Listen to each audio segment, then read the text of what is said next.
राधे राधे मित्र मित्रानीहरू, म फेरि पनि आइसकेकी छु मेरो र तपाईहरुको प्यारो च्यानल इन्जिनियरिङ जर्नी विथ सियामा। सो सपोर्ट गरिदिनु होला है त। अनि त्यसपछि भिडियो मन पर्यो कमेन्ट गरिदिनु होला। Radhe Radhe. Okay, let's start.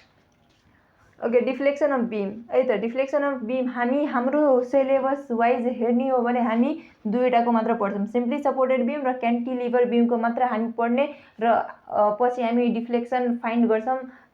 Deflection of slope र त्यो डिफ्लेक्सन अनि स्लोप हामी फाइन्ड गर्छौँ by double integration method. So अब फास्ट यो बुझौँ है त। स्लोप के हो र डिफ्लेक्सन के हो पहिला त्यो थाहा हुनु पर्यो हामीलाई। स्लोप के हो त हेर्नुस् त। Slope the angle made by the tangent. हेर्नुस् यो के हुन्छ ल, यो लेट अस सपोज यो के हो त, एउटा सिम्पली सपोर्टेड बीम हो है त, जहाँ एउटा लोड एप्लाई भइरहेछ। अब लोड एप्लाई भइरहेछ भने यो के हुन्छ, डिफ्लेक्ट हुन्छ। एकैछिन म तपाईँलाई एउटा एक्जाम्पल दिएर सम्झाउँछु।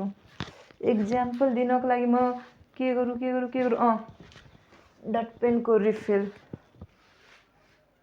ल अब हेर्न सक्नुहुन्छ, म एक्जाम्पल दिँदैछु। ल यो के हो त मेरो, लेट अस सपोज यो मेरो के हो त, बीम हो बीम हो। अब माथिबाट के भइरहेछ, लोड लाग्यो अनि यो के भयो त, दुवै साइडबाट यसरी के छ त, दुवै साइडबाट सपोर्ट छ, माथिबाट लोड लाग्यो भने यो के हुन्छ, यस्तो सेपमा बेन्ड हुन्छ। हेर्नुहोस् त, यो के हो त मेरो बीम हो, दुवै साइडबाट सपोर्ट लागेछ, सिम्पली सपोर्टको केसमा। ल अब यो के भयो त, यसरी भयो, तलतिर आयो, त्यही हो। अब यहाँ जुन सपोर्ट छ, सपोर्टमा के हुन्छ त, डिफ्लेक्सन हुँदैन। डिफ्लेक्सन हुन्छ त हुँदैन। किन हुँदैन, सपोर्टमा त अलरेडी पक्रेर राखेको छ। सो यहाँ डिफ्लेक्सन नै हुँदैन। डिफ्लेक्सन हुने भनेको के हो, यो जति जति सपोर्टबाट टाढा बढ्दै जान्छ के हुन्छ त, डिफ्लेक्सन हुँदै जान्छ। डिफ्लेक्सन हो। र यहाँ हेर्नुहोस्, यहाँ चाहिँ थीटा के हुन्छ, थीटाको सर्टेन भ्याल्यू हुन्छ। यो सिम्पली सपोर्टेडको केसमा थीटाको के हुन्छ, सर्टेन भ्याल्यू हुन्छ। यहाँ पनि थीटाको के हुन्छ, सर्टेन भ्याल्यू हुन्छ।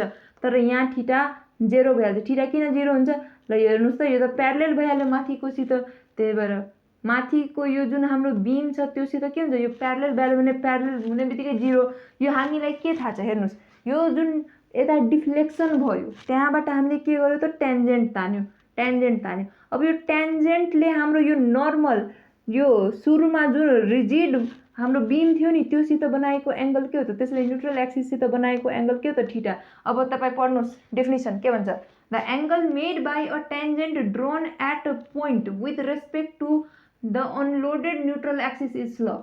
मतलब the angle made by the tangent, यो टेन्जेन्ट मैले ड्र गरेँ to that point, to that point with respect to unloaded neutral axis है। यो चाहिँ नझुके उकेको वाला है त, त्यसलाई हामी के भन्छौँ त, स्लोप भन्छौँ। स्लोपलाई हामी केले डिनोट गर्न सक्छौँ, थीटा र dy बाई dx और आईले डिनोट गर्न सक्छौँ। र हामीलाई के थाहा छ, थीटा अलवेज इन रेडियन। यो कुरा दिमागमा बसाइहाल्नु, फेरि सोल्भ गर्नुहुन्छ क्वेसन, थीटा दिएको छ त्यसलाई थीटा मतलब डिग्रीमै छोडेर गर्नुभयो भने बर्बाद, काम छैन। त्यसपछि तपाईँलाई आउँछ 0 मार्क। सो त्यो कुरा चाहिँ ध्यान राख्नु होला।